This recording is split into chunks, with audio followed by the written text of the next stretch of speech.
Hi there. Welcome to the podcast. I'm so glad you've joined me. Each week, we dive into the real, raw, and often unexpected journeys of everyday runners. Because every runner has a story, and every story has the power to inspire. If you've got a running story of your own, whether you've just laced up your shoes for the first time, or if you're chasing your 100th finish line, I'd love to hear from you. Sharing your journey could be just the thing that someone else needs to get out the door. And hey, if you're looking for a bit of motivation or want to keep running fun and stress-free, check out Zen Run. It's a relaxed community space that I'm building with simple training plans, guided runs and monthly challenges to help you stay on track without the pressure. No expectations, just support, encouragement and a place to enjoy running your way. All right, let's get into this week's story. It's a good one.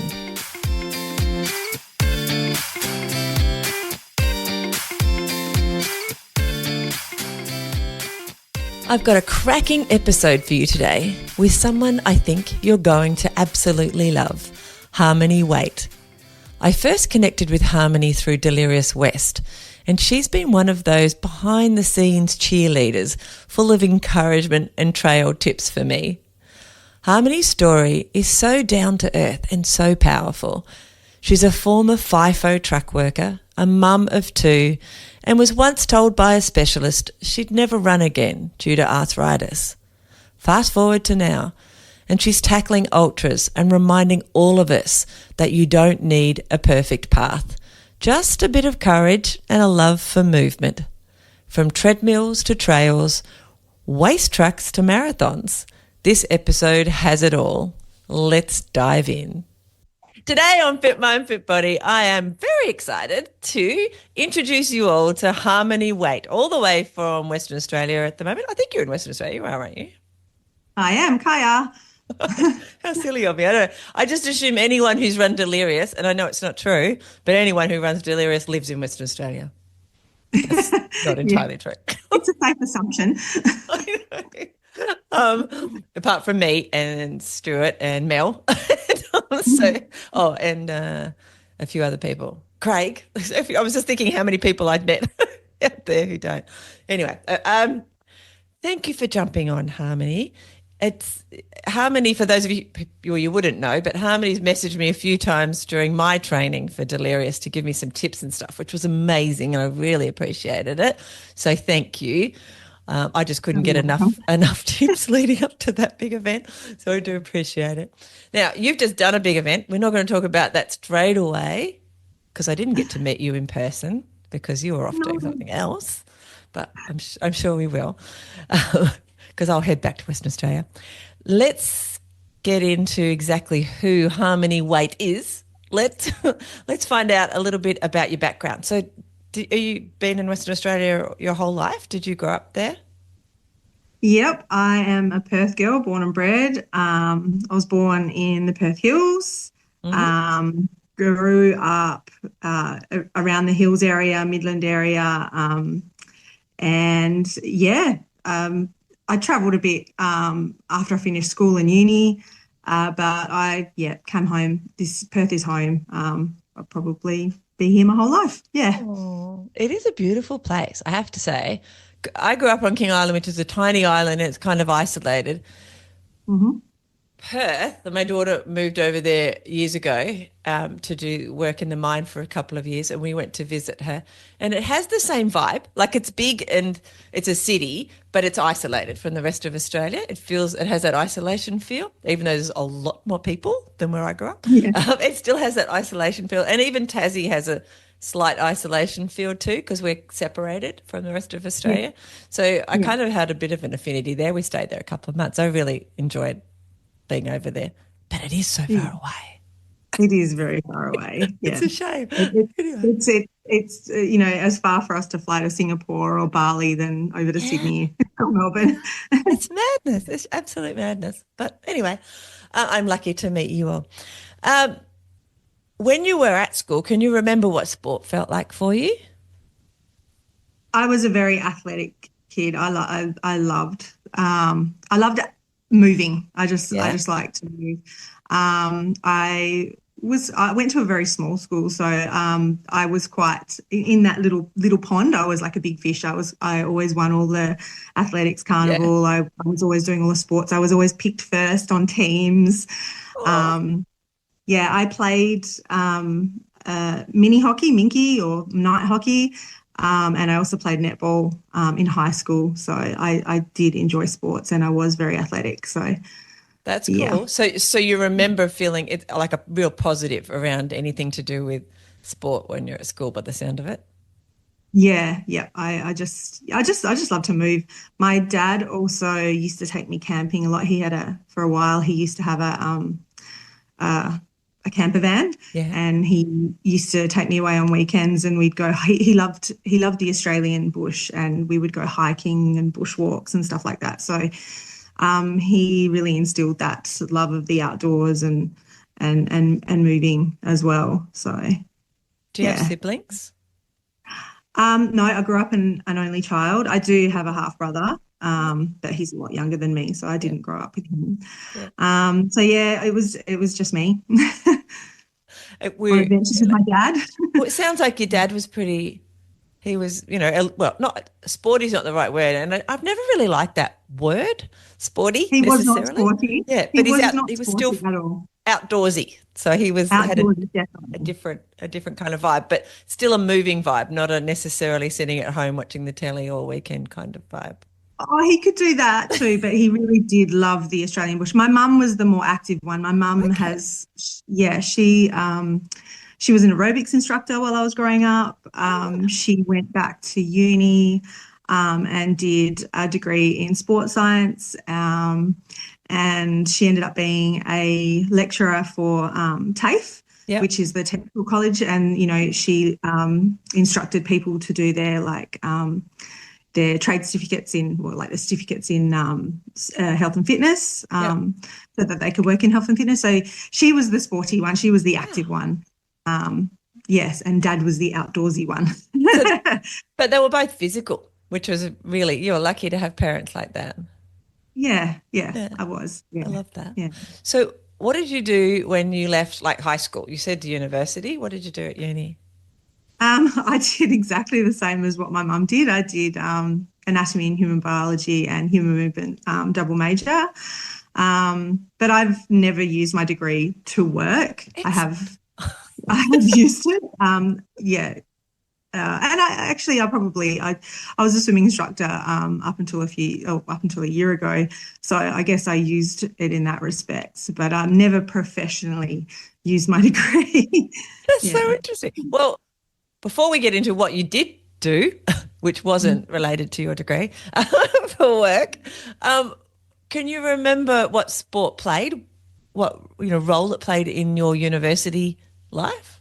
I mean, obviously you were studying something relating to human movement sport. Did that translate in your personal? I never did an actual sport at uni. Like I wasn't doing any sports by then. But I just did something. I was, I didn't know what I wanted to do, and I just did what I was good at. Yeah.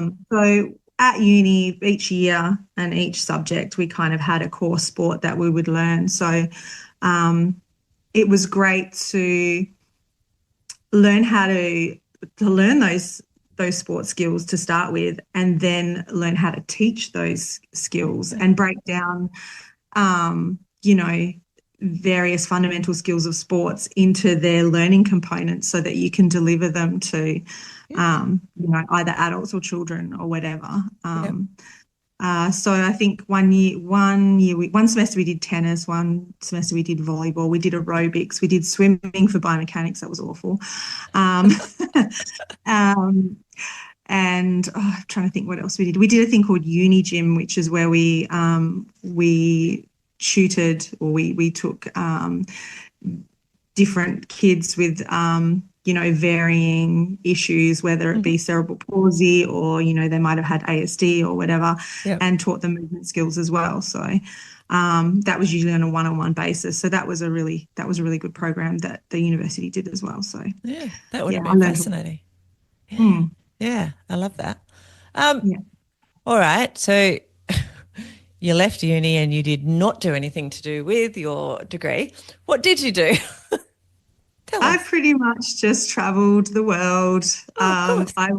I would get work, bar work, and just travel. I'd save up and then I'd go overseas. I'd backpack for like 6 months, a year at a time, and then come back in debt and pay it off and save up again, and off I'd go again. So, So the work you um, did when you were home, was it like, I don't know, supermarket work, bar work, what bar work, hospitality? yeah, Yep. yeah, just bar work, yeah. Wow. So, So you and were then I'd very just travel. degree. I'd be away for like, yeah, I'd buy round the world tickets and go from continent to continent and just backpack. Yeah, $30 a day, get around if I could. And it was just you most of the time? Like, or did you have some traveling Um, companions? a couple of trips I did with whatever boyfriend I had at the Yeah. time. And I did one trip, I got actually a couple of trips by myself. So, but it was, you'd always meet up with Yeah. other travelers, other solo females and travel with them for a while. And yeah, it was a really good experience and it taught me a lot of resilience, I guess, and Yeah. independence. Yeah, yeah. Where did you like the most? What was your favorite? Favorite countries? Yeah. Yeah. I've always said it's a tie between Vietnam and Colombia. Oh, Um, wow.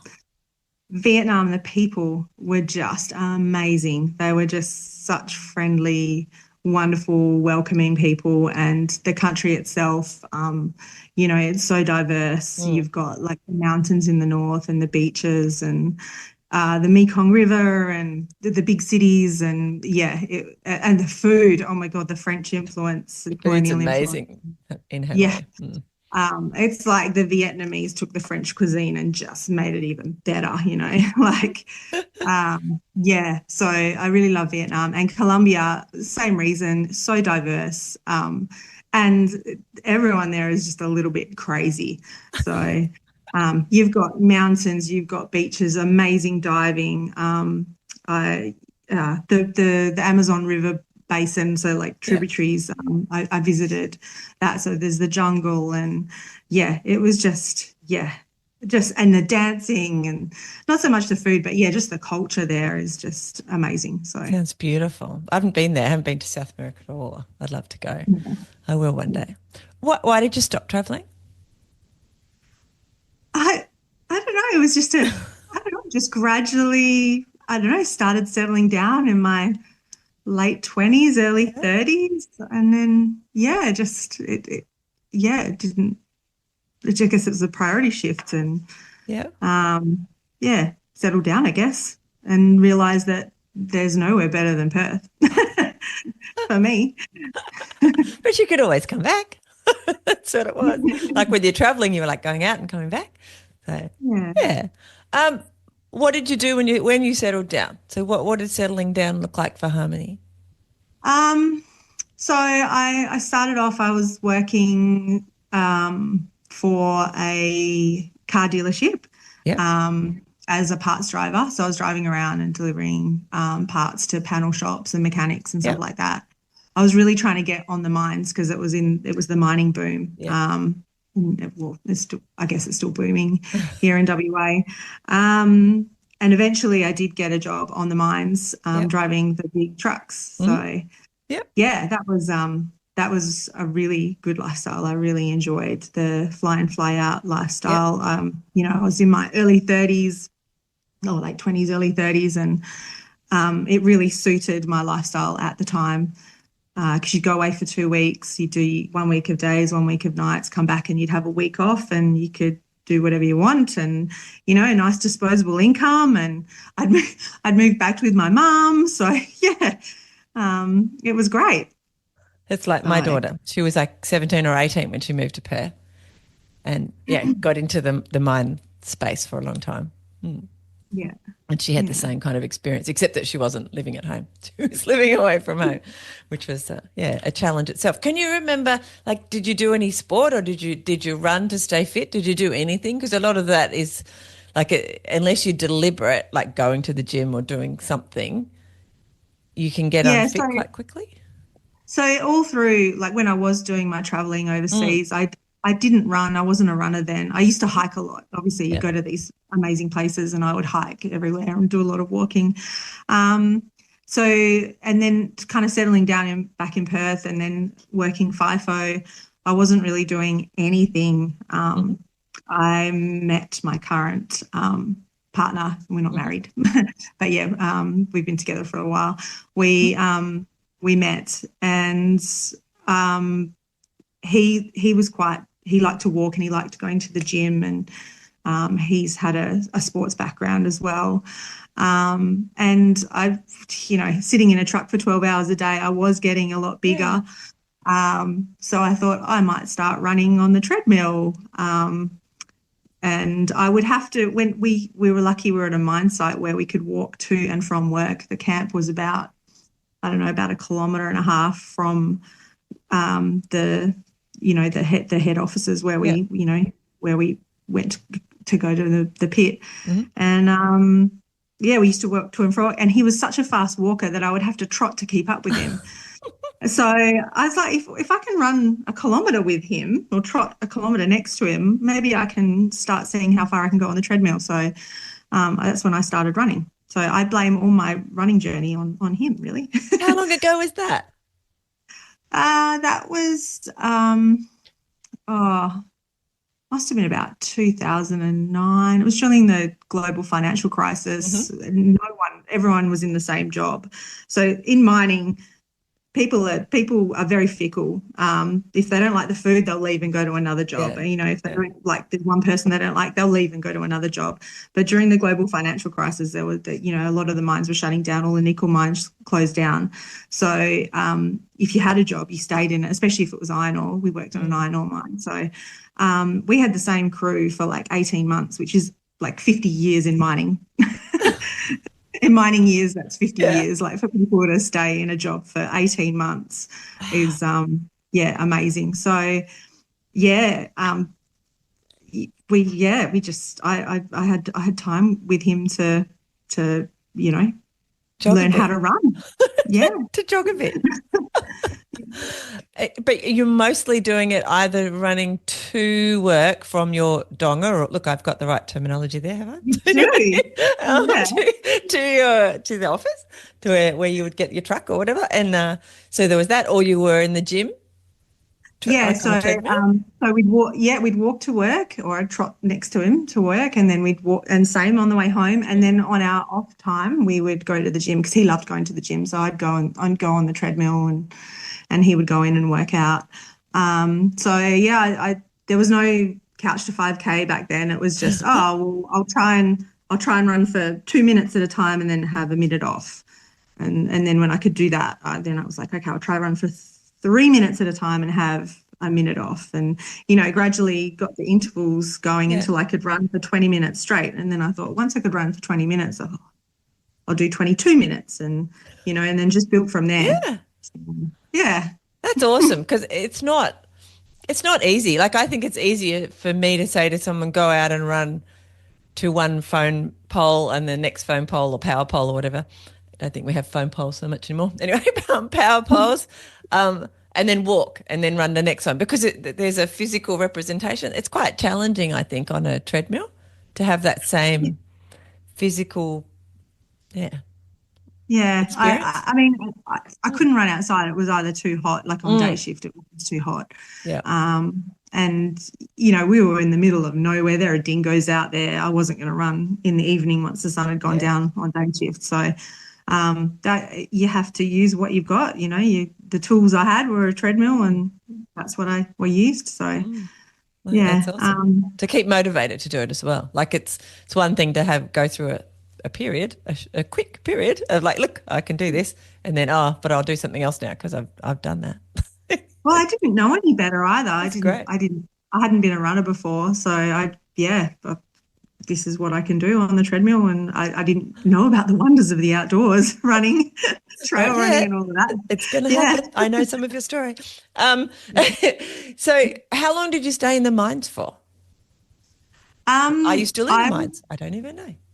No, I am not. I don't know what you do now. I was probably in the mines for 2 or 3 years. Yeah. I got pregnant. What? An unplanned pregnancy. So I worked right up until I was 8 months pregnant, not on Yeah. the trucks. They had me doing light duties. So yeah, I got pregnant and yeah, worked out there until I couldn't fly anymore. And then I became a mum. Next chapter. So good. Well, did you keep running once you had your child? I tried running while I was pregnant, but I started getting plantar fasciitis Okay. just before I got pregnant. And then because I was pregnant, I just thought, oh, well, I'll stop because it hurts too much. And yeah, And I'm making a baby. I am, yes. So I tried to start running again once I had her, but I had a lot of back issues. I was diagnosed with thoracic arthritis, like Oh, in my wow. thoracic area. Yeah. Yeah. I would have these horrible episodes of pain. And because I was breastfeeding exclusively, she wouldn't take a bottle. Hmm. Um, I I couldn't take any painkillers. So I would have like 12 hours sometimes in excruciating pain. Like it just, yeah. So I had to get that diagnosed. And um, I remember the osteo um, uh, um, surgeon that I Hmm. saw. He basically said, I asked him if I could ever run again, and he said, no, never. You shouldn't run again. You're not built for it. You've got this arthritis. You're always going to have it. There's nothing you can do about it. And I was so upset. I went to my GP and I was crying. Oh.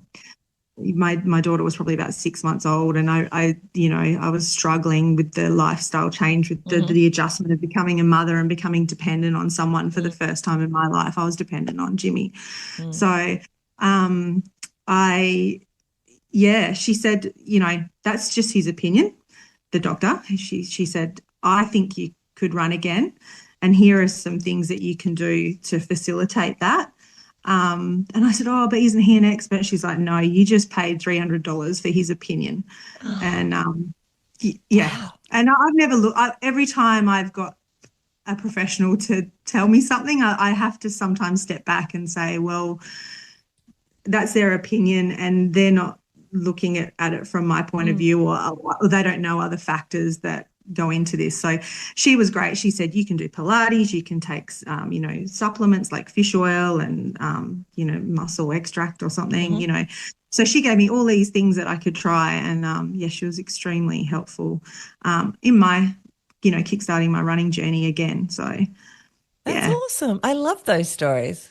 I have a yeah, friend who was told she'd never run again because of knee things by, you know, a couple of professionals. And then yeah. just had one or two professionals who said, no, let's go on this journey together. And she was really stubborn and didn't put up with my husband teasing her about wheelchairs and Zimmer frames. And she runs now, so it's amazing, really, because our bodies are quite unknown, even by medical professionals. And as you said, there's so many factors that are Yes.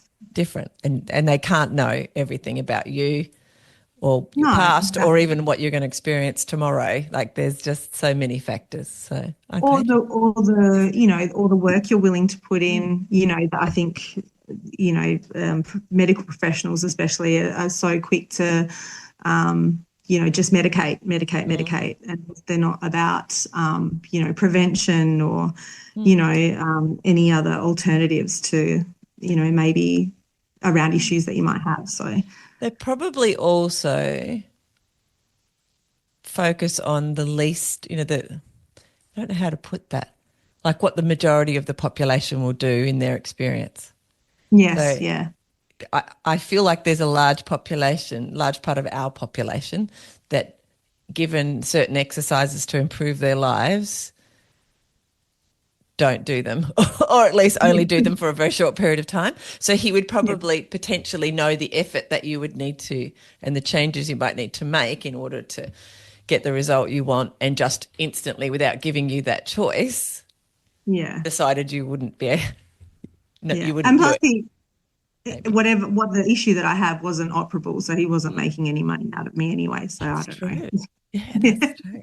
Who knows? But anyway, you put that aside and off you went and did what Yeah, the other doctor said and yeah. followed those examples because we're talking to you now what would that be? 13 years or something, 14 years later. And Oh, my daughter is 15, so it must have been about there you 15 go. years ago. There you Yeah. go. So you obviously paid no attention to him and followed your doctor's advice instead. Yeah. So Always where get did a second opinion. it, You always get a and second if you don't opinion. like that one, try a third. Yeah, That's all right too. exactly. Till you find one you like. Um, what did you do after that? So not did you stay being a mum? Because obviously you're always a mum once you're a mum, but did you stay as a at-home mum for a long time? What was your work slash Yeah, so daytimes like? I didn't work until both my children were in school Mhm. again. And then I had to think about what I wanted to do Yes. because I couldn't go back to the mines and live the fly in, fly out lifestyle because I now had a family to care for. Um, Jimmy, my other half, he continued to do fly. He's still fly in, fly out, which suits us. It's very, very Yep. well. Um, so yeah, I had to think about what I could do that was in school hours Mhm. that would fit in with, so I think in that time I'd done a triathlon What? and yeah, I'd done a triathlon with a friend of mine and I'd been training swimming and I never thought I was good at swimming. And when I started paying attention to my technique and now Yeah. that I was a runner, I could breathe properly. And I actually thought I could probably teach this. So especially with my background in Yeah. uni teaching kids and especially kids with various, diagnoses. Mhm. So I decided to become a swimming teacher. Oh, how old is your son? Before I forget, I wanted to ask that. He is 13 at the moment, so So he's that 2 years younger than two, 8, me. 2 years difference. So you Yeah. became a swimming teacher when the kids went to school. Is that what I'm hearing? Yeah. Yeah. And are you still doing that? What do you? No. So I did that for while they were at primary school. My he started high school last year. And they both, they don't really need me much anymore when it comes to Hmm. school. I don't have to drop them off. They catch the bus. So, Yep. and I was kind of stagnating a little bit with swimming. I wasn't getting anywhere in Hmm. the job. I'd applied for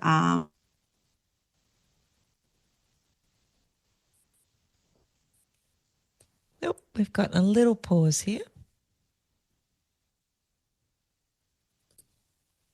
Um, all right, we just had a tiny little blip there. No idea what happened, but we both stopped talking to each other for a second, which was a lot longer for us than it was for you. But we're back now. So Harmony, continue your story. You finished up with the swimming. The kids, you weren't going as far oh, as you wanted, and the kids didn't need you so much anymore. What did you do? so I looked for work on the council kind of job board and I saw a job going in waste. Okay. And that was a bin tagging job, and I didn't even know what that was.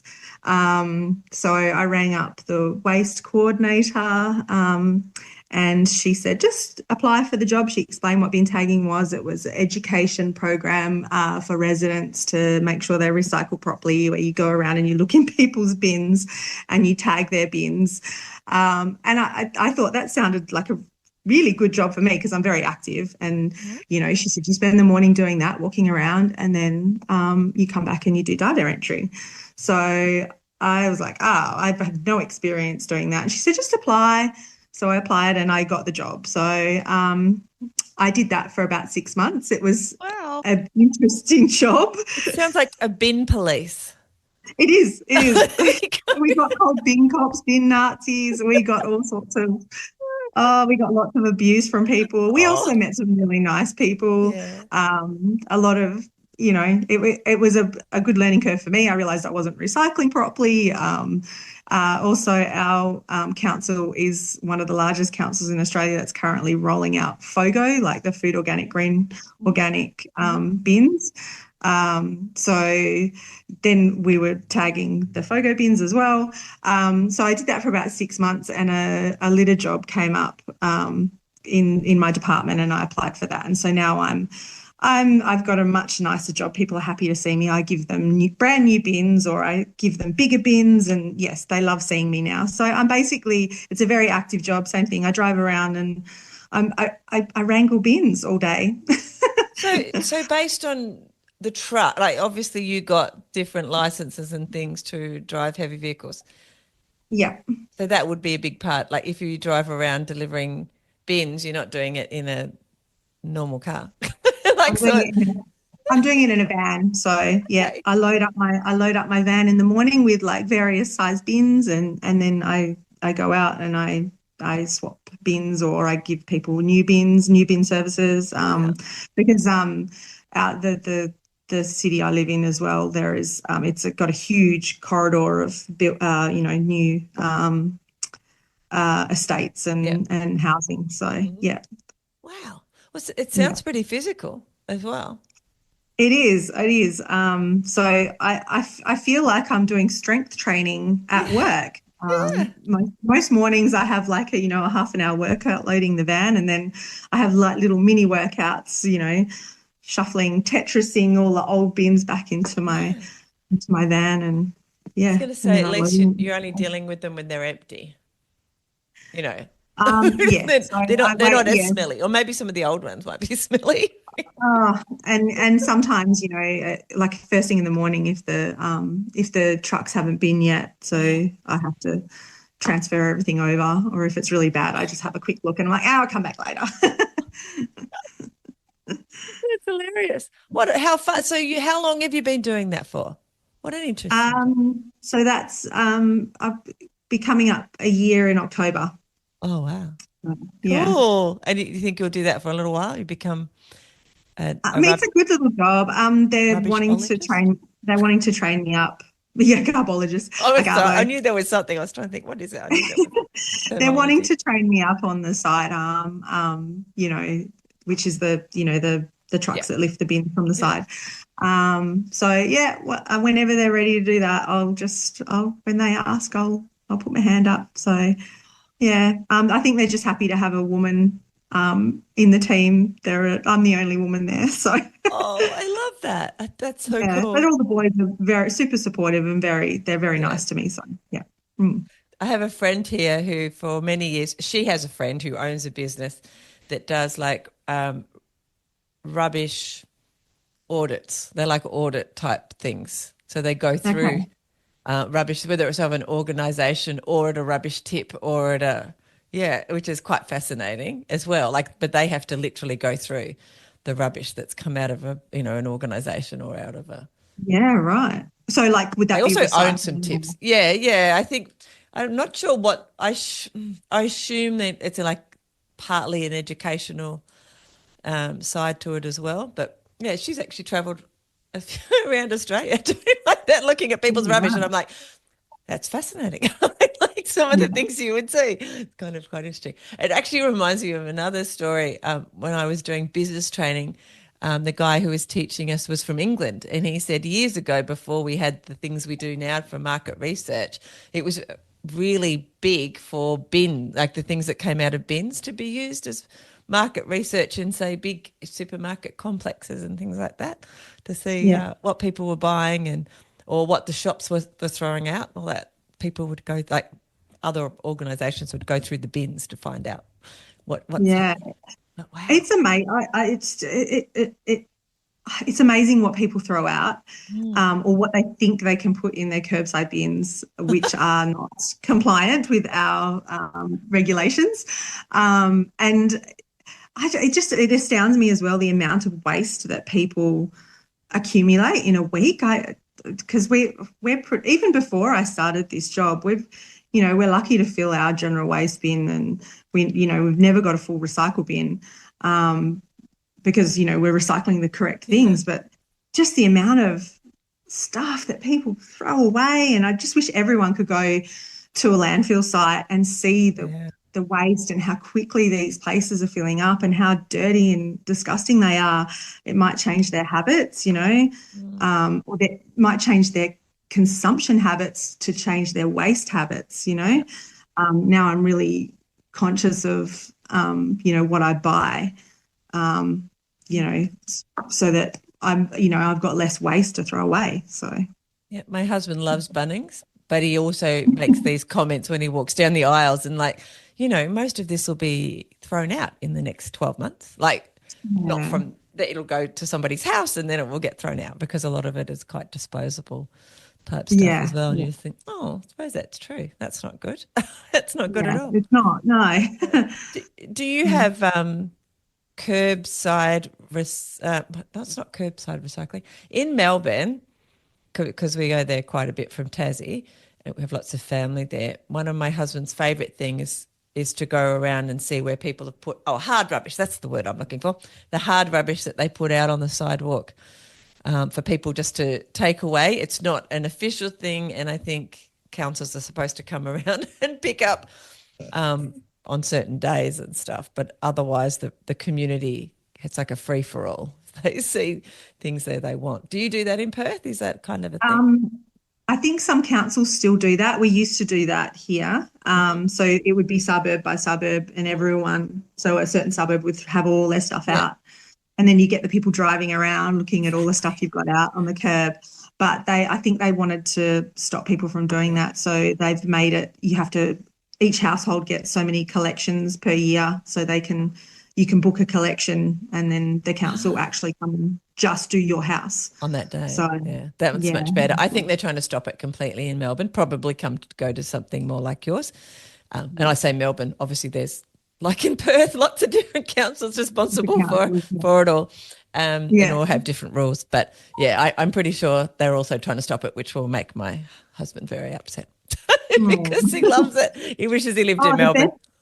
The western suburbs of Perth, those were the best suburbs to go to, because they would throw out their last season table set and you'd have like this, because it's last season. When our daughter went to uni a few years ago in Melbourne, we were able to get her like a washing machine and that worked. There was nothing wrong with that. And like a chair for desks. There was just a bunch of stuff he was able to get and clean up, and it was all good. I was like, one man's trash is another man's treasure. Crazy. Anyway, this is a running podcast, not a rubbish podcast. Yes, I know. We've digressed.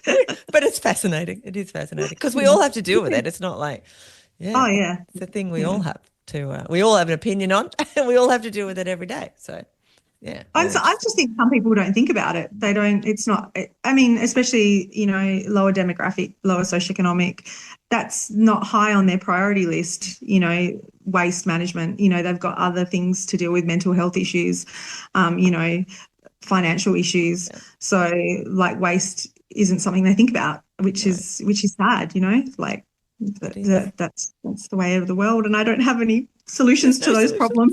We just have to deal with the rubbish right now with our rubbish cop. I love. All right. Retired. Retired. Sorry, it's what you don't do the cop bit anymore. We do the education and the, which is great. I just give them bigger bins. It's like a Christmas rubbish person. Yes. Giving them a present. All right. Let's turn back to running. How did you go from, you were running in treadmills and doing a bit of running before you got pregnant with babies, and then you had babies. When did your grown-up running start, your outside running? So in 2013, I had just weaned my son.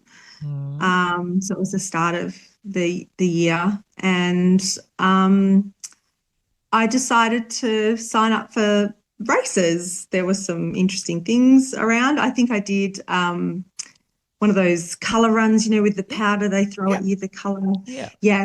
And that was so much fun. I did that with some friends, and I was, I did the 5K. I don't even think it was 5K. It must have been 4.5. We didn't have watches back then, but it didn't feel like 5K. And, I was dead tired after that. I fell asleep in the car when Jimmy came and picked me up, and the kids thought it was hilarious that I was covered in colour because they were quite little back then. Oh. But I was hooked. I was like, I want more events. I want to do more events. So I found parkrun. Sorry, I digress. I did not find parkrun. Oh, it found you. No, I decided to do a 10K event. Okay. You can edit that out, can't you? Sorry, It's absolutely fine. It doesn't even need editing. Oh, no, so I did a 10K event. I did around the bridges, which is around the Perth foreshore in the city. It's 10K. So I did that. And then I thought, I can go further. Maybe I can go further. So I did the Run for a Reason, which is 12K, HBF Run for a Reason. So that was about a month later, and I did that one. And then I thought, I could go further. So I signed up for a half marathon, which was the City to Surf half marathon, which is, a few months later. I ended up getting a running injury. I got runner's knee or something really common. I got all the common injuries when I first started that year.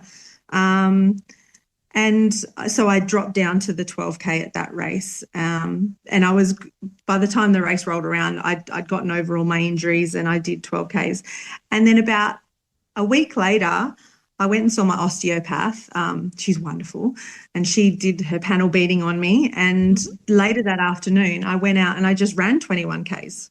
I just went out and ran it. I felt so good from whatever she did to me that I just went out and ran. That's amazing. So then I thought, well, I could probably maybe get a marathon done by the end of the year. That was in August. And I rang my uncle, who is also, he's a marathon runner and he's an amazing runner. And he was on the committee at the time for the West Australian Marathon Club. And he said, the last marathon for the year on the calendar is Rottnest, which is a little island off the coast. Mm-hmm. And, let's sign up for Rottnest and I'll do it with you. So I had 3 months to train and I, started doing all my long runs and did the 10% per week build and did everything by the book. And I went and ran Rottnest Marathon with my uncle. Wow. Did about 5 hours, but I was happy. I ran the whole way and I was extremely happy with the result. And I kind of gave up on running after that. Tick. I was like, yep, tick, done. And I moved house. So I was living in a northern suburb and I moved out to where I am now, out in the Swan Valley. And the friend who I'd done the colour run with, she was an acquaintance at the time, she said, I want to train for a half marathon. Can you help me train? So she sucked me back into it. And that's when I discovered parkrun. So I just moved to this house and we started going to parkrun, and there we met a bunch of enablers who got us doing more and more and more and bigger and longer events. And And you were sucked down this great big funnel. Yeah. That's what it's called. Got spat out in Ultra Series. Yeah. That's terrible. So when was that? When was the parkrun? That would have been the start of 2014. Okay. Yeah. And so she did a half marathon that May, I think. And then I said, let's do a marathon. So then we did it. I made her do a marathon with me. And then everyone at parkrun kept talking about this 6-inch. And I had heard about 6-inch. When I did my first marathon, I met some crazy ultra runners on the ferry over there. They were actually from Kalgoorlie. Shout out to Barb and I'm having a brain fart. And Barb's friend? Yes. He's a Kiwi fella. He's funny as, I can't think of him. Anyway, he runs the pipeline marathon now in Kalgoorlie. He started his own event. Anyway, they were like, you've got to come and do this 6-inch. It's like Christmas party for runners in Perth. And I said, how far is it? And they're like 47 kilometres. Yeah, you'd think. 47 kilometres. So just let me get through Just let me get through my first marathon test. So I'd already heard about it. Yeah. And then all these park runners are like, yeah, we're going to do 6 inch. We're going to do 6 inch. So that's when we started running on trails. So Oh, you loved yeah, it, obviously, I loved it. Yep. because you just kept doing it. Yep. It was a slippery slope from there. It's the gateway. It's the Gateway Ultra 6 inch. So, But it's right around this time there was like an explosion of like events, ultra events happening. There wasn't many around up until that point, but it was probably maybe another year or so, and Sean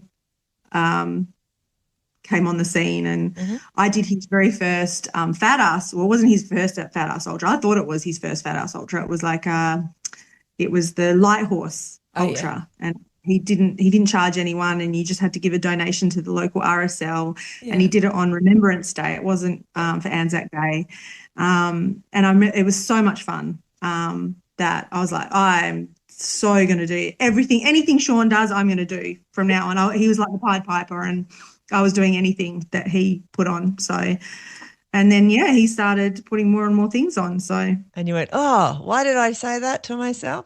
Now I'm busy every other weekend. he had some crazy ideas in the start. Like he was, he did this trails and ales. I didn't get to that one. But and he had this he did the forest series. So there was magic mushrooms, and everyone dressed up like hippies and went and ran out in the forest like hippies. And then he had this other one where it was the haunted pines, and it was around Halloween, and everyone got dressed up, and it was a night run. And he had people on the course scaring people, like jumping out from behind trees. And I actually peed my pants. Like, it was so scary. It was so much fun though. So Was it you could candy? either Like trick and treat as well? no, there was no candy. It was just the scarers. The scarers were enough. It was crazy. So I volunteered at a few of those, and they're all dressed up. So and it was around that time that my daughter started running with me as well. So she was about, I don't know, 8 or 9. So she started doing the smaller events with me too. So we would do like mother and daughter themed. So she went as Carrie and I went as Carrie's mum. So I had like knives stuck in my chest, and she was in this like a formal dress. We found this formal dress at the op shop. We covered it in fake blood, and then I tipped fake blood all over her head. So yeah, we did all these, mother-daughter themed things. But he had some, that's what I mean. He is the Pied Piper. He had all these fantastic ideas and events, and some of them lasted a while, and some of them are still going, and others, he couldn't make them viable, but they were so much fun at the time. And this is why I'm such a big inaugural chaser. I love doing inaugural events because you never know if they're going to keep happening. So I like to do the first one. Get in there. So did you do the first Delirious? I did. I know that because you're sitting in a top from the first Delirious.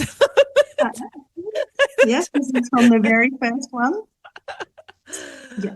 It's very cool. I love that. I love that the logo, as I said to you earlier, stayed the same. The logo hasn't changed. It's really cool. I love it. So tell me, what was the first Delirious like? Was it like brutal? Was it the first 200 miler? It was my first 200 miler. I had only ever completed one 100 miler, and I DNF'd 2.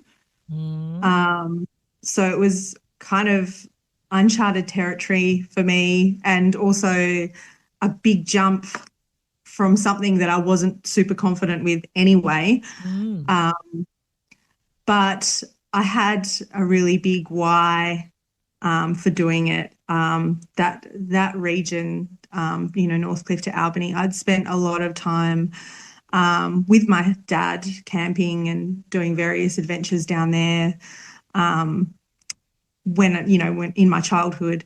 So I have a really deep connection with that area. And yeah, I did some fundraising. He passed away in 2015. And he said, if you ever want to do fundraising with any of these runs that you do, he goes, I'd love for you to fundraise for Silver Chain, which is like nurses and home care and doctors that come and Yeah. visit home, so people have independence right up until, he had to go Till they into can't. palliative care, but he was only in palliative care for a week before he passed Oh, away. So wow. he was living independently Hmm. because Silver Chain would come and do these home visits, Hmm. um, right up until a week Wow. before the end. So he said, can you please do some fundraising for them because they're a fantastic organisation. I don't know if they have them anywhere else in Australia, but I've not heard of it before, but I can find the link and put it in the show notes as well. That would be yeah. fun. So I decided to do fundraising for that, and what I did for people to I don't like, I don't take myself very seriously. So I thought I will get a mullet. My dad had a mullet for a short time, and I thought I'm going to get a mullet. And I had really long hair at the time; it was down to Yeah. my bum. Oh, wow. And I said the biggest donation gets to choose the style of my mullet and the color of it. So I had people donating like large sums of money for Silver Chain. That's And in the amazing. end, my dentist, he donated something like, I don't know, $250 or something. And he's like, my favorite color is yellow. You need to have a bright yellow mullet. So yeah, I had this long, glorious short on top, and I dyed it yellow at the ends. It was glorious. It was Wow. magnificent. That So would I have been ran the massive. first Delirious with a mullet. And did the mullet help? Did it like streamline you or anything? I called it a speed mullet, but I was very slow. I actually finished DFL at that Delirious. Did you enjoy it? I had an amazing time. Obviously, there were lows. I went in with an injury. I went in with I had plantar fasciitis, but it was actually more micro tears in Mm-hmm. my plantar fascia rather than traditional plantar fasciitis. So I went in with that. But I managed that throughout the race. I had a great crew and paces. So I had Sean's wife, Mm-hmm. Sarah. She was wanting to step up and do a 200 miler. So Sean said, why don't you crew for Harmony? Because it's good to crew before you do these Yeah. things. So it was good to see her have a crack this year. Like after Yes. all those years, 2019, she crewed me. And then I was like, oh, I can't be there for you this year. So, but yes, it was good to see her finally stepping up. So she was like a pacer and a crew, and she was so lovely. She was like I called her a trail princess. She looked after me, and she was wonderful. And I had a local runner from Albany come and pace me, and I had my friend Abdul. He come and pace me, and my stepdad. He was crew chief, and he drove everyone around. So Oh, yeah, that sounds it was amazing. it was such a special year. Yeah, to do So, it. so how many did you do after that? What have you done? Like Delirious? Did you go I've done back two and? since then. Mhm. So I did the wet year. Oh, So I wish he did it in October every year. That was amazing. I had the best time. That was probably the best 200 miler I've done. I got a really good time. It was a little bit shorter that year, but we had to wade through kilometers of like swamp and puddles and like waterways. But I was a swimming instructor, so I was used to it being wet all day. So, get webbed um, feet. but it was just that time of year. It was probably like what it is in now in autumn. It was cooler. Like we had a hot day, I think. But the nights were, the days weren't that hot and the nights were a bit cooler. Um, the water didn't bother me. And the flowers, there were like orchids and like, when you're going through the June section, Yeah. just blankets of yellow flowers. And Oh, it was wow. just spectacular. So I That's asked beautiful. him, I said, do it in October every year. And he's like, no, we can't. Too much water. Logistics were too hard. I'm like, no. So, Oh, oh. and then I did 2024, the hot year. It was, Hmm. yeah, not a good race for me. But yeah, I got through it. I got it done. It did sound like it was pretty hard, the hot. being And what? that was around the time I was a bit lost at work, and I was driving down to the event and I got a phone call saying I didn't get the promotion Yeah. for swimming, and so I didn't go into that In the best race with a very good headspace. mindset. Yeah, didn't have a good headspace, and um, I've really tried to shift my mindset now since then. Not that I've had many opportunities to race since then, but I'd started getting in this kind of rut where I'd get to the start of a 200 miler and I wouldn't want to talk to anyone. I wouldn't want to see anyone. I'd hide from people before, like right up until Mm-hmm. the race started, because I just didn't, I just get so, I wasn't nervous. I just wanted to get going. And Yeah. then I just started thinking, no, I don't want to be around people until I get going.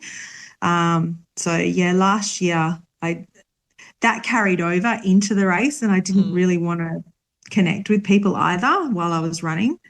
And yeah, it was hard. It was tough, and I had a tough time. So Oh. So are you going to do yeah, it again? yep, I'm signed Delirious? up. Missing it this year was really hard. I had mega FOMO. I mean, even though I was doing something pretty cool, Mm-hmm. instead, I've been there every year in some way. Capacity? I've volunteered and I've crewed and I've paced. It was really hard to miss it this year. So, Mm. especially because Sean had made me his first Hall of Famer, and Oh. yeah, basically said, you know, um, any time I want to do the race, I've got an entry just for me. So, Oh. um, but whether I use that or not, I will always be there from now on, whether I'm doing the 100, the 200, or volunteering, crewing, pacing. So I cannot not be there.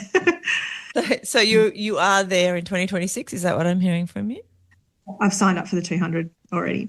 Good girl. Oh, we'll see. Like within an hour of the entries opening, I was like, I'm in. I'm in. That's amazing. Congratulations. Excited. I'll be excited to see Yeah. you. And I'm excited for you. I saw you signed I up. know I'm so stupid, but it'll be fun.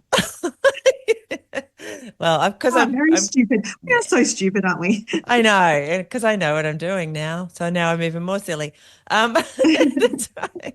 But going this time with my daughter, so that will just change it, different dimensions, different. It'll feel different. Yeah. Your daughter doesn't do something that long, or does she? Not that long, No. no, but she has done ultras, official ultras of her own. Mm. She's got her own kind of story. Mm. But yeah, she wasn't allowed to do sports growing up, and she's more active than me. Mm. As a child, she was super active. So from 8 or 9 years old, she was kind of she went to she had an injury. Mhm. She kind of fell off a tire swing and kind of was dangling from a leg, and she got a Oh, labral wow. tear. Yeah. Um, but then when we had X-rays and MRIs and all sorts of Mhm. things, we realised she had a very common form of hip dysplasia, but it wasn't picked up when she was, a Okay. baby or Yeah. anything like that. Mhm. And because of the labral tear and its, ability to heal and re-tear or whatever, Mhm. they said no sports where she pivots, overextends her leg backwards, anything explosive. So basically that ruled out pretty much Yeah. everything. Basketball, netball, tennis, Yeah. all the things that No, kids tend to do. no Volleyball. dancing, no athletics, no nothing. So, and they said I said, oh, could she do like hiking and trail running? And they said, yep, as long as it's slow and it's not hurting, that's fine.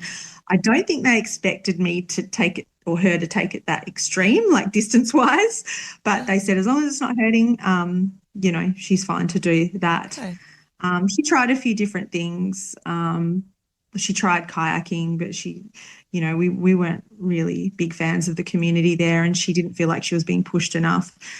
She tried cyclocross. That community. Do you have a cyclocross community in Tasmania? What is that? Tasmania? It's like mountain biking, but little events off road on mountain bikes. And yeah, they'll set up in a park. They'll set up like through some mud and some grass and some trails, and have like little races and yeah, on mountain bikes. And they are just the most welcoming community here in Perth. They're like, we went to one event. And everyone's like, so good to have another girl here. And, because I thought it would be good for her because she's not overextending her leg. But she got 200 meters into the first event and she said, no, it hurts. So that was that. But yeah, thoroughly recommend this if you want an off-road trail, experience, and you've got a bike and you're able to do it. They are wonderful, welcoming people, the cyclocross community. So that's good to know. I've learned something. Never heard of that before. What a strange name. Yeah, it is. Yeah. So like mountain biking, but events, I guess, and not on like trails, like mountain bike trails or in parks. It's in various like urban locations on Interesting. So to look it up. All right. I wanted to talk a little bit about what you did do instead of coming to Delirious this year. Tell us what you did, because not everyone is going to know what crazy stuff you did. Well, I did mention before, Sean's made me a sucker for inaugurals, and just in case they never happen again. So I signed up for the inaugural Arizona Monster 300 miler in Arizona, which is a destination. Just because it's first? Just because it was first? Is that why?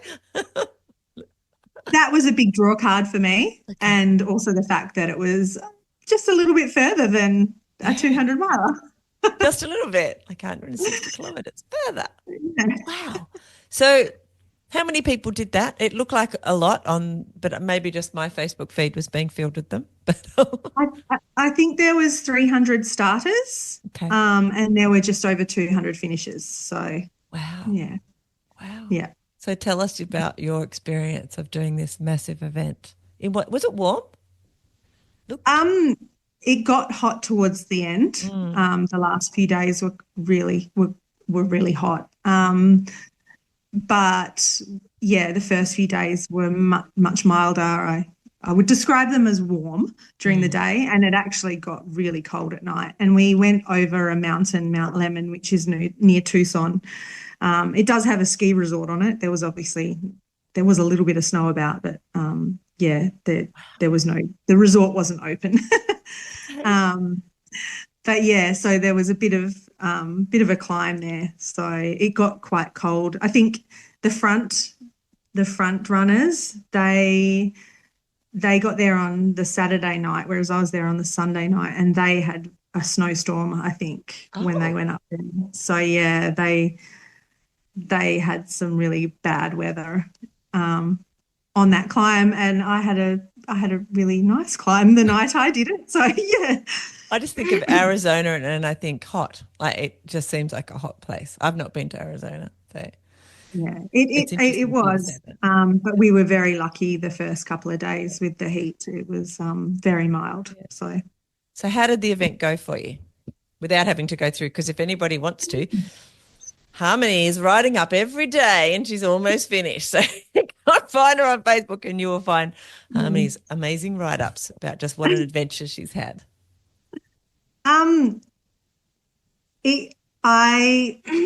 finished, and I was very happy with the result. I was really happy with. Thank you. Amazing. I was happy with the race that I put together. I think that there is improvement that can be made on their organisation end, but it's an inaugural event. You've got to expect there to be hiccups and.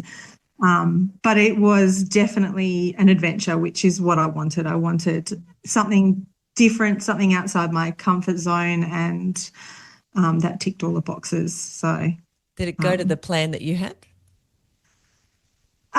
Yeah, well, mostly. Time-wise, it did. I was pretty much. I finished maybe 4 hours after I had planned. But there's always going to be little blowouts everywhere. But the main thing there was I it was cold. It was too cold to sleep a couple of times. So, and I'm a big sleeper when I do these 200 milers. So, but in saying that, I tallied up the sleep that I got, and I actually got 16 hours sleep, around 16 hours sleep Wow. for the whole event, which took me a week. So Wow. 16 hours over a week. Yeah. That's, Yeah. yeah, I guess I got 8.5 hours in Delirious over 4.5 days or whatever it was. I don't know. Wednesday to Yeah. Sunday. So like when you do the maths, it's actually quite a bit more sleep over the Yeah. distance, but Wow. yeah. Because I generally average about 8 or 9 hours sleep Yeah. in Delirious or 200 Yeah. milers. So Yeah. I doubled my sleep, but it didn't feel like enough. And the quality of sleep I was getting was not as good as what I would get at Delirious. So Because that's what I've said to a lot of people. I don't know what you do at Delirious, but having had a camp event to just hop into at Delirious rather than trying to sleep in, out in a sleep station or on a chair in the aid stations, I would have found much harder because I just went straight to sleep. I had absolutely no problem sleeping, whereas other people did, and I wonder if environment was a part of that for them. But yeah, and I think you did it the right way. I'm a big believer in quality sleep. I don't know how people just pass out in chairs for 15 minutes. Um, because to me, I need to be lying flat. I need silence. I need, like, and if you're not getting that and you're just kind of dozing and you're not getting into that sleep cycle, your body isn't recovering. You're not getting that. Yeah, you're not getting what you need out of the sleep. You're just kind of scratching the surface. So your body never has. I don't know. This is just with me. I need a full sleep cycle at least to get any kind of recovery into my body, so I can keep going. But some people just flourish on 5 or 10 minute dirt naps. The front runners, they're amazing, but their brain chemistry and their body chemistry is wired differently, and everyone's different. So yeah. it's a matter of finding what's good for you. So when you're away, like for me going from Tasmania to Western Australia, it felt like a great big logistical operation. I was going to say nightmare operation, and I assume going overseas that like the multitude of that operation just in my head explodes, and I'm like, I don't know if I could do that. Yeah. So having done interstate 200s before, because I've done irrational and I've done unreasonable, and I've done it the same as you, hired vans, and yeah, it's tricky, it's hard, but you've still got the same products that you can buy, food products, and it's the same. You're getting the same things at the aid stations. It's what I know. It's run by Sean, so I know how he kind of operates. But I was going over into this unknown of different food, different culture, different aid stations. I couldn't afford a camper van, so I got a car. So, um, you know, sleeping in a car rather than a camper van. Just, yeah, all those things. Drop bag. So the other thing was she didn't have drop bags at all the aid stations at Monster. So you could only have drop bags at selected aid stations, and quite often they were the ones where there were crew anyway. So I didn't really bother with too many except for ones where there weren't crew. But the other thing she did was she had these different types of aid stations. So she'd have full service ones, sleep stations, and then she'd have these ones called R&R, which were really bare bones. They would just have ramen, mash and oats. They were the only food that they served, and they had a few bits and bops that you could take away with you. And quite often you didn't have a drop bag there either. So I really struggled at those aid stations to get enough food. In the race, I was dealing with a massive calorie deficit. So yeah. Wow. Yeah. Seems like She got some feedback. I'm sure there was heaps of feedback. As you said, the first one, the inaugural one, there's lots to learn, isn't there? Absolutely. Yeah. Yeah, I said you either need drop bags at those ones or make them all full service aid Yeah. stations because the distances there as well are massive. Delirious, we're quite spoiled. I think the longest distance is Like what, 20, 26 or something. 25, Mm, 25 or mm, 26. I mm. mean, one of them was like 35 kilometers. Oh, wow. Yeah, it was a long way. Yeah. Wow. That's great. Would you do another one? A similar sort of? Another monster. Yeah. Yeah. No, I'm one and done for that Yeah. one, definitely. I think next year she'll do better. She seemed Yeah. to be taking on board all the feedback and criticism she got from a Yeah. lot of people. Like Reddit just blew up over there. Oh, Um, and she asked for feedback. Like I filled out a big survey, so she was asking for, and yeah. she'd already implemented the changes for next year from feedback she'd already Mm. been given. So she does listen. And as for one of her races, I would definitely do one of her races again. Um, I I'm a big believer in giving people a second chance. She's a woman in the sport. Yeah. I think if she was a man, like this, I'm talking about Candice Burt, who Mm. runs Destination Yeah. Trails. If she was a man, maybe people might have had a different opinion, but I feel like maybe she gets that extra criticism because she is a woman and, tall poppy syndrome. Mhm. So I would be quite willing to sign up for another one of her races. She's got another inaugural maybe next year that's going to happen in Colorado. I love the idea of that one, but I'll just wait and see. Otherwise, Bigfoot looks amazing. That just looks that does look like a destination race, like going over Mount St. Helens and they call it the green tunnel, walking through that forest, and you go through the blast zone, and it's less trail and more like picking over rocks, and it's quite technical. And yeah, that looks, and it's kind of not as what do you call it? It's not at altitude, so you don't Yeah. have that That extra altitude bit. sickness. Yeah. Did you have a problem with altitude sickness? I didn't even think of that. Not in Arizona. Mm. It was all Mm. low, much Yeah. lower. Yeah, so no. Mm. Yeah. No, that's good.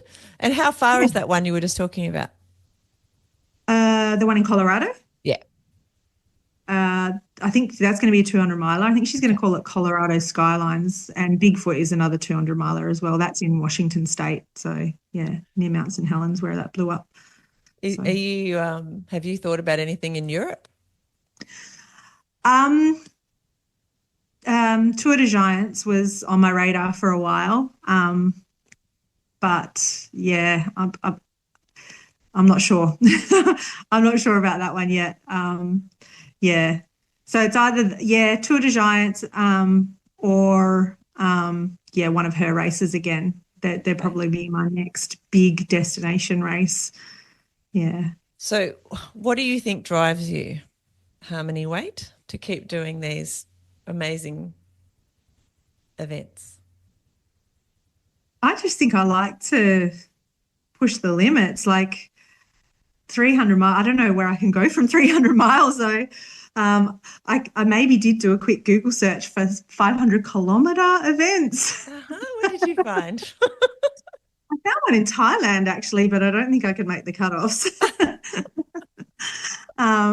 Because I only ended up with 473 kilometers on my Strava. I was like, oh, I was hoping to get, and it wasn't quite 300 miles. It was like 293 or something. What? They haven't heard of Yeah. Sean Kayser miles, Yeah, kilometers. no, she hasn't. Yeah. The extra So ones. not that I minded at the time, but I was hoping to get 500 on my watch. So yeah, there was a little sneaky Google, what a 500-kilometer events In the world. in the You could do world. your Yeah. own. You could create your own. Yeah, there's space in WA. Yeah, I don't know That's where you right. do it, but yeah. Yeah. Just get out there and run 500 Yeah. kilometers and Yeah. have a support vehicle follow you. I've heard people Yeah. do that. So, Yeah. that's all Yeah. right. So Um, is it distance? Do you think you're driven by that? I mean, I know you said you want to see how far you can go and what you can do. So is it the distance that you Yeah, I think I've maxed out kind of with the race thing when because like I'm getting older and I'm getting a bit slower and cutoffs are starting to be a thing for me. But Mm. I would love to do some through hikes. That's kind of coming up as something I can push the distance with as well. I've always had the pipe dream of doing the bib, because we're here in WA. Yeah. And then, having done a large section of the Arizona Trail now, I have no desire to do that one. And I think the people that do that trail are just amazing. The through hikers that I met, they were just like I would describe them as athletes. They just think they're hikers, but they are athletes. They are out there for months on end, toiling away with their homes on their backs, through all kinds of conditions, extreme conditions, cold, heat. They are just amazing human beings. So yeah, Wow. So that would you be aspire to be one of next. them. Yeah. Yeah, like they're pushing the limits of Yeah. of their endurance of how far their legs can take them. So I think they're amazing. What did doing the monster event teach you about yourself that Ah, maybe you didn't know? that I could probably I could be more independent. Like I could probably. There were large sections that you couldn't have crew and you couldn't have well, you could have paces, but I obviously didn't have paces. So, there was a 105K section. I was by myself. Mm. There was a few aid stations. And I thought to myself, I could probably have a crack at this now without crew if I needed to, if I wanted to. I think it's quite doable now. I've got that confidence I think, Yeah. to be able to do that. So And you I wouldn't think be that's one screwed, thing. as somebody pointed out on the podcast a while ago. The uncrewed at Delirious are called screwed. Yes. So yes, I would be screwed, but not screwed because Yes. people look after you. And it gave me the confidence to maybe, well, to attempt that if I Yeah. can't get crew in the future. So Yeah. yeah, Wow. Well, that's cool. I like that. That's yeah. awesome. I also discovered that having a really good, ugly face, huge sobbing cry clears your sinuses and gets rid of a sinus headache. Oh, I like Well, that. That's good. I'm going to it put that did. away in the back of my head if I ever need it. It's good to know. Tap into that. I've got a video actually of my daughter Nicola who's going to do the run with me. I surprised her Yeah. last year when she turned 30. She didn't know I was going to be there and flew to Melbourne and opened the door and had the video going. She did the Yeah. biggest ugly cry. So funny. I've got that on video. So she can just tap into that when she does Delirious next year. Anyway, uh, Yeah. I digress. Um, your when do you like just this is just general running questions. I would love to pepper at you if that's all right. Yeah. When do you think you first called yourself a runner? Oh, um, I think that first year after I'd weaned my son, and started doing the events, I reckon that was the first year I was calling myself a runner. Mhm. Yeah. I Yeah. felt like a bit of an imposter when before I had kids and I was just on the treadmill and I'd got my plantar fasciitis. I didn't feel like I was a proper runner then. I was a jogger. um, It's funny what we but say to yeah, ourselves. yeah. I felt like once I started doing events, I was a runner. Yeah. Okay. And Mm. when you have injuries that stop you running for a period, how do you feel then? Um, I feel sad, but I try and put a positive spin on it, and I'm always proactive to try and do other Mm. things and cross train and strength train and get over it. I actually went into Monster with a calf tear. I tore my calf on the 2nd of January, so like I think it was 12 or 11 weeks out. No. And I couldn't actually train. I couldn't walk for maybe 2 weeks. I was on crutches for 3 days, and I couldn't run for 4 weeks. No. So yeah, but I was going. I was adamant. I was still going and doing. So I really try and put a good spin on it. And it actually ended up being a blessing because I would have overtrained otherwise. Good taper. And this way, I did a lot of strength training. Like I got so strong. And I think that really paid off. And I had a lot of fatigue resistance in the race because I had gotten so strong. I was doing weight PBs, lifting PBs, by the time I left to go to America. So That's yeah, awesome.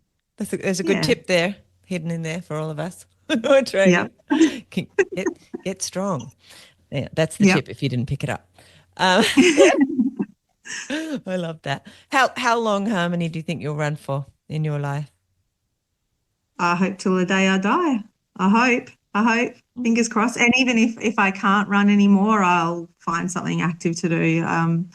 Walking, hiking, cyclocross. I might take that up. Like they are such a wonderful community, and I think that's what you need. You need that connection. You need the community. Like that that keeps you that extends your life, extends your longevity if you have that connection and community. So Yeah, there's lots of yeah. studies, isn't there, about that, about Mm, community and connection with other people and how important that is for our longevity, not just our yeah. physical health and our mental health, but yeah, I Yeah. love that. Yeah. Um, I wanted to ask you a question that has just gone out of my head. Where did it go? I hate that. It's usually like I've got these questions and I know exactly what I'm going to say next, and it's gone. It just went away because I've been listening to your story, and your story is amazing, as is your running journey. Oh, that's right. I just had to ramble, and then it would come back. So, Yeah. with running, with your running, if you hadn't started running, what do you think your life would be missing? What's running given your life that you wouldn't have had you not started running? Well, just the answer to the last question, like it's given me community and connection and friends. I've got lifelong friends now.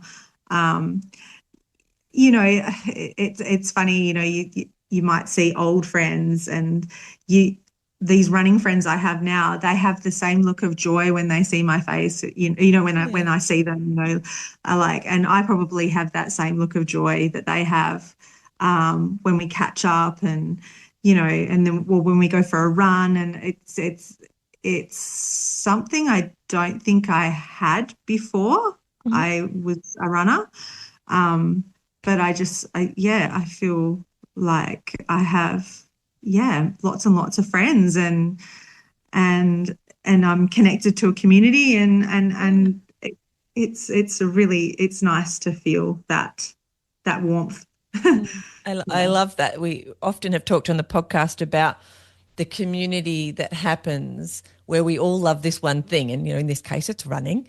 But we all come from different parts of the community. We all have different occupations. We all have different ways of looking at the world. But the running that brings us together gives us a really strong connection. And especially when you go out and you do some events together and things, that connections becomes even stronger because you do these, especially these ultra distances. I feel like that you're having that shared experience, I guess, of doing something that's hard and Yeah. supporting each other in doing it. I think, yeah, does forge pretty amazing relationships. Yeah. So, And you said it, yeah, that acceptance as well, Like I might, people come from all different backgrounds, but we're all sharing the love of one thing, and yeah, and helping each other achieve amazing things and mm, experiencing nature together, mm. So it's good. Yeah. So when you're training for these events, what does that look like for you? Are you near a trail? Do you get to just go out and run on trails, or do you do a lot of road running, or do you mix it up a bit depending on what you have? Um, I'm I mix it up a bit. I Mm. try and get out on the trails at least twice a week. I'm about 10 minutes away, 10 minutes drive from some quite hilly trails, Yeah. technical hilly trails. So I'm very lucky um, where I live. But I've even got like a little, when I say road running, yeah, I've got a little trail out the back. So I run out the front door, and it's about 1 kilometre from my front door. just a little mile. It's like a limestone. And I love to go out there, and I probably run the same route all the time, but I just love to go out there and connect with the bush. It's all bushland, and, there's kangaroos and snakes and spiders, and, in spring there's flowers, and, sometimes like in late spring, it's a bit swampy and there's water and I have to, jump over rocks and stuff. Yeah. Yeah. It's just, it's my little outlet, my little disconnect, I guess. Straight out my front door, but I consider it road, even though, because it's flat and it's limestone. So, That's some hard hits. I do a little bit. I do a little bit of road running. And I try and get some strength training now. At least once a week I try and get some strength training in. I'm really placing a really high importance on that now, priority on that. So now you've seen the results. And I knew it. There was another 200 I did, the inaugural Unreasonable, which was in the Blue Mountains in 2022, I think.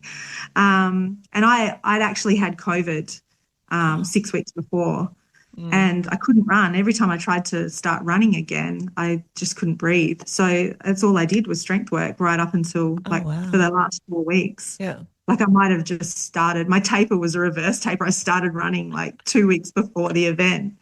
And that was probably my strongest performance because I was strong. Yeah. It's crazy. Yeah. I've got a marathon story like that.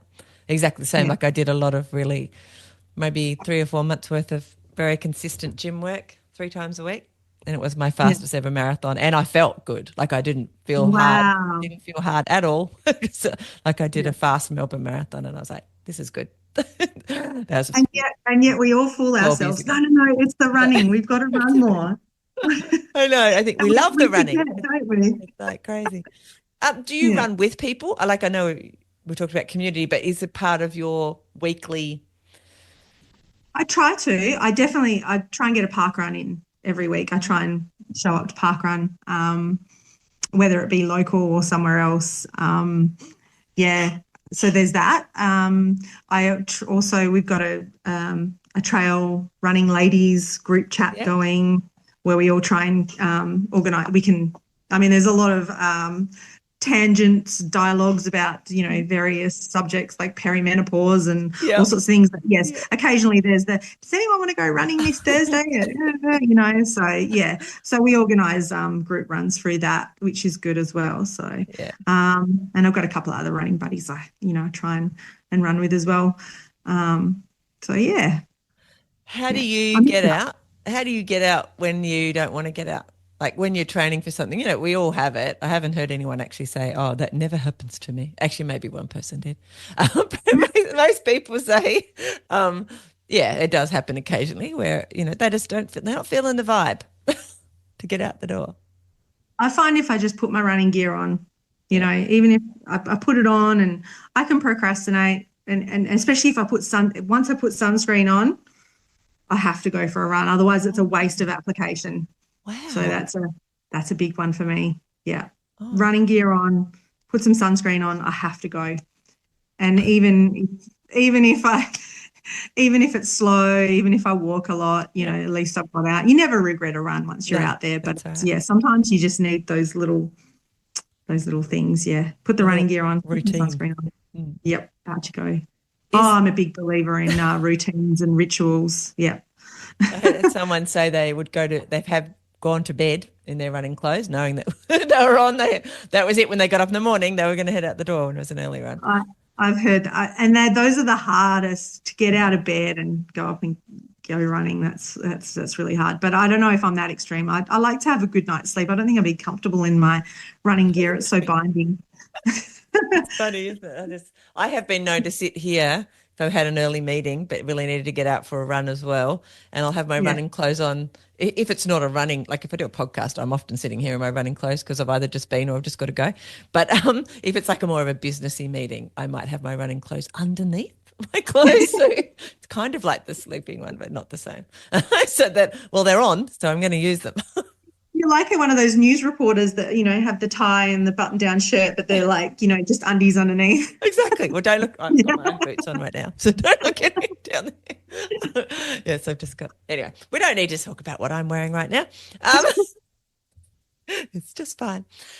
Do you listen to anything when you're running, or are you a naked ear person, or a bit When of I'm both? training, Mhm. when I'm training, I listen to podcasts and music. Depends what mood I'm in. I love podcasts. So yeah, I yeah, either. Sometimes I need music to motivate me. So, if I'm doing like intervals or something or Yeah. some faster efforts, I need music rather than podcasts. Whereas I like sometimes some long runs, I just like to put podcasts on and just plod along and listen to people talk at me, keep me company, especially if I'm by myself, you know. But yeah, in races, I have always been a little bit too reliant on music and podcasts, but Mhm. at Monster, I didn't listen to music until like day 5 or 6, I think. Yeah.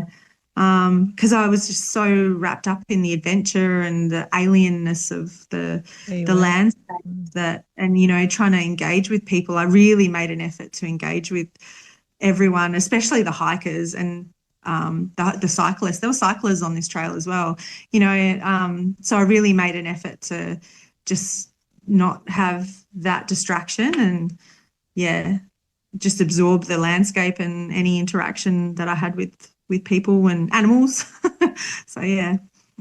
That's so cool. Recovery. I did want to ask you how you've actually recovered from your race. I should have asked you that earlier, but I just remembered. Um, I've recovered a lot better than I thought that I would. Mhm. I it it's been about a month now. Me and my daughter did a road trip through America for like 2.5 weeks after the Yeah. race. So we were doing a lot of driving, but we were going to all these amazing places and national parks. So I would do like little hikes, which I think was perfect Yeah. recovery for that. And then so we did Arches National Park and the Canyonlands National Park, and we did Grand Canyon, um, Monument Valley. Hmm. So we were doing little hikes the whole time. We were going through Arizona, Utah, and then we, came back through to California, Hmm. and we finished in Yosemite, which was an absolute highlight. And in Yosemite, we had this thing where we wouldn't hike more than 2.5 kilometers out because we didn't want to do more than 5Ks Yeah. in one go. And the it's just so spectacular there. And this time of year, there's just like snow melt waterfalls and flowers and Wow. stuff like that. So, with every bend we'd get to, we'd just keep going. And in the end, we're like, oh, we've done 3 kilometers. We better head back now. So, and we had one day there, and I think we ended up hiking about 15 kilometers Oh, in a wow. few different hikes. Yeah. Um, so I think that was perfect. It was like a slow build hiking. I did one park run over there, Yeah. and that was a week after the race. But yeah, that was my first run, and since I've been back home, I've been slowly running again. So yeah, recovery's going really, and I'm back strength training as well, Yay. twice I a love week. to hear that. That's awesome. Yeah. All right. Do you have a coach? That was a question I wanted to. No, I don't. Um, my work, and I also Uber for my kids. Hmm. They have basketball training, so pretty much as soon as I finish work, the taxi light comes on, and Yep. I just have to fit in whatever I Yeah. can do around that schedule. So I just feel like I don't have room for a coach right now, and I kind of know what I'm doing anyway. Yeah. I Yeah. mean, I could have a better performance, but at the end of the day, I'm not going to win any prizes, from Yeah. running. I just do it for me. So, Yeah. but Good. I have found coaches really useful in the past. So I've had Glenn. Glenn has been a coach, and Susan Mhm. Ryan. She was also a coach. Mhm. And I also had my very first coach was Margie Hadley. I don't know if you've heard of her or if you've had her No. on the podcast before. No. She is a phenomenal runner. She's amazing. She wins things all the time, and that's when I was doing a lot of road races. So she trained me, and she got me really, really fast. She trained me for comrades, so Wow. yeah, she got me super fast. And yeah, she was my first coach. So shout out to Maggie. So this American Monster wasn't your first overseas event. No, No, it wasn't. I've done comrades twice. So, and We didn't mention that. that's, That was a bit silly. sorry. No, that's fine. That's fine. Doesn't matter. Obviously, Delirious and Monster are way more important. Yes. Well, comrades is road, but It always it's a looks dark desert in the photos. side. Looks like a desert whenever I see that. It's like, wow. So did you go Yeah. up and down? Yes, I did the up run first in 2017, and then I did the down run in 2018 and got my back-to-back medal. And that was one my uncle was going to do with me as well.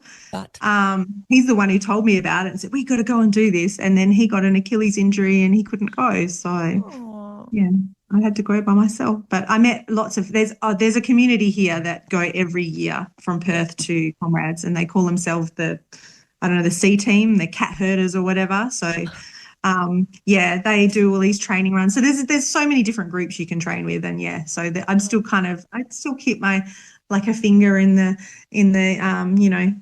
comrades C Yeah. team group chat just to Wow. see what they're up to. Yeah. Mhm. That's cool. Oh, I'm glad you mentioned that because I don't know if you told me. You might have told me, but I thought that's yeah. I've had a few people on podcasts who've done it. They always wax lyrical about it. I would go every year. If I won Lotto, I'd be there every year. It's Yeah. amazing. It's a just completely different experience. So yeah, it's a party from start to finish. Yeah. Oh, that sounds good. Yeah. That's Yeah. how I got into Delirious. It's a moving picnic, according to But more Kat. so there because the whole country stops. That's televised. They come out and like the aid stations are like 500 meters long. Then you go a kilometer and then there's another aid station 500 meters That's long. There are people that, having barbecues, and you can grab a beer off someone just on the side of the road. They're happy to give it to you. They'll give you a barbecue. They'll give you a massage. They will, like, and it's just there's DJs, there's bands, there's cheerleaders, all the running clubs come out and they set up tents along the way. It's a party, it's a spectacle, and just people, everywhere. it is the human race. It is amazing. Yeah. Wow. One day, who knows? 5 stars. Do recommend, thoroughly recommend. Yeah. We'll see. We'll see. Mm. Maybe. Anyway, Harmony, it has been a delight. Before we wrap up, though, I did want to ask you. I'll ask you in a minute. Actually, no, I'll do this one first. If someone comes up to you and says, I want to start running, what would you suggest that they do first? I would suggest they get a very good pair of shoes, get fitted for good shoes. I would tell them to see if there's any local running groups, walking groups, exercise groups, and yeah, try intervals. Mhm. Yeah, whether it's on the treadmill or, like you said, running from lamppost to lamppost, walking one. Yeah. Yeah, and just get out and have a go. And if it feels uncomfortable, it's going to feel uncomfortable, but don't give up. Have another go on another day. Don't just give up if it's hard straight away. Just persist at it because it gets easier. It does get easier. Yeah, we promise. But it never gets not uncomfortable all of the time, if that makes sense. Yeah. You do need to get a little bit uncomfortable with being uncomfortable. Yeah. Yeah. And that's good, a good thing to do. Yeah. Before we wrap up, is there anything about running? Obviously, we just talked about, beginner runners, but is there anything about running that you wanted to share or about your running story that we haven't touched on? I just wanted to say that when you do start running, even if you're only in the beginning of your journey or you've been running for years, whether you do road events, trail events, it rubs off on people and you're impacting people around you, your family, your friends, and it can be inspirational and it's a positive effect on other people. And even though you might not know it, you are affecting, change in other people and in your community. So, and in your family. Yeah. In a positive way. Yeah. I love that. That's beautiful. Harmony, thank you for sharing so much of yourself in what has been another long chat. I seem to be consistently having long chats at the moment with you guys. You're I all saw amazing. Scott Bunny's one. I got halfway through listening to Scott Bunny's one. It was amazing. I didn't even know he was a barefoot runner. There you go. Look at that. Like we all learn so much about each other. They're just amazing. So anybody who wants to listen to Scott Bunny's, just search that and you'll find it in the list of, it's a long one. But again, a massive thank you for coming on and sharing and being so vulnerable. I really appreciate it because it does, as you said, it really, you don't know what effect you're having for other people, and it's only positive when you share these kind of stories in your journey to running. So thank you for being one of the people prepared to put their hand up and share your story. It's been great. And you too, Michelle. What you're doing with this podcast is amazing. You really are. You don't know the effects that you're having and the positive influence that you're having in people's lives. So congratulations and well done to you, and keep it up. It's really wonderful. Yay, exciting. Well, I'm looking forward to seeing you in person in 2026, in April 2026. Oh, I forgot to tell you, I'm coming to Tasmania in November. What are you doing in Tasmania in November? Me and my daughter and my mum are coming over for the Triple Top Mountain race. I got first old person in that one time. I've done that a few times. It was just after I turned 50. So there wasn't many other old women. So I will have to pick your brain about it then. So one of my favourite. I love it. It's such a good run. It's so nice. Oh, it looks amazing, and I can't wait. I mean, my daughter was like, "We have to do that." So it's brutal, but on a beautiful day, the views are miles long, and you see almost to Hobart. In fact, someone told me one of the mountains I could see was Mount Wellington in Hobart. Wow. And it's at the other end of the state for anyone who doesn't know. It's definitely a must do. It's beautiful. I love it. So maybe I can try and catch up with you for a run or a park run or something. That would be absolutely. We should do that. Before we catch up in Western Australia, you can come visit me here. What a great idea. Yeah. All right. Thank you so much for being here. No worries. Thanks, Michelle. Thanks for listening. I hope today's chat left you feeling just a little more inspired to get moving, whatever that looks like for you. If you've got a story to tell, please reach out. I'm always looking to share more real running journeys that can lift up and encourage others. Whether it's a little win, a big goal, or just why you run, I'd love to hear it. And if you're looking to keep your running fun, motivating and totally stress-free, have a look at Zen Run. It's a low-key space with simple training plans, guided runs and monthly challenges to keep you going without the pressure.